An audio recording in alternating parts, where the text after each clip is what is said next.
કરીને ચાંગા જે રોડ છે જે તે વચ્ચે રોડ તૂટી ગયેલો છે અને પાટણ હાઈવે કહેવાય છે, છતાંય કોઈ આનું કોઈ ધ્યાન લેતું નથી। વચ્ચે રોડ પર ખાડા એટલા મોટા છે, પાણી ભરાય છે અને ચાંગાથી કાણોદર તરફ હાઈસ્કૂલ આવેલી છે, જે બાળકો ચાલીને રોડ ઉપર જાય છે। ઘણીવાર વરસાદનું પાણી ભરાય અને અકસ્માત સર્જાય તેવી બહુ સંભાવનાઓ છે અને અકસ્માત ન બને એટલા માટે કરીને સરકારને નમ્ર અરજ કરીએ છીએ કે જેથી કરીને આ રોડનું સમારકામ સારી રીતે થાય અને નવેસરથી રોડ બનાવે એવી ગવર્મેન્ટને અપીલ છે। વચમાં બી રજૂઆત કરી પણ એમને કોઈ કરવાનું કોઈ ખાલી ઠીકડો મારીને જતા રહ્યા, વળતું કોઈ આવ્યું નથી।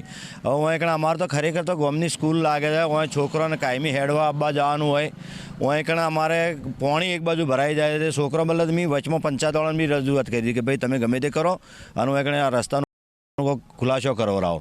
એટલે આ મારાનું શું તંત્રનું શું કારણ છે કે હજી કોઈ આવતું નથી, ઠીકડો મારીને જતા રહ્યા। હવે એ ઠીકડો એમની જ છે। અહીંયા અવારનવાર બહુ અકસ્માત થાય છે, અહીંયા કોઈ કામ કરવામાં આવતું નથી। રોડનું લગભગ 8-10 વર્ષથી કોઈ રિપેરિંગ કામ કે રોડનું કામ કરવામાં આવ્યું નથી, બરાબર। તંત્રને ખાસ વિનંતી કે અહીંયા તાત્કાલિક ધોરણે કામ કરવામાં આવે અને પ્રશ્નનું નિરાકરણ લાવવામાં આવે। આ રસ્તો ઘણા સમયથી ખરાબ છે અને અમારે સરકારને વિનંતી કે રસ્તો લગભગ 8થી 10 વર્ષ સુધી આ ખરાબ છે।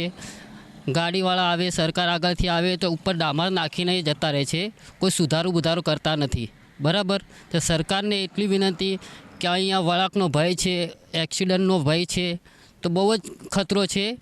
એટલે જેમ બને એમ રસ્તો સુધારે એવી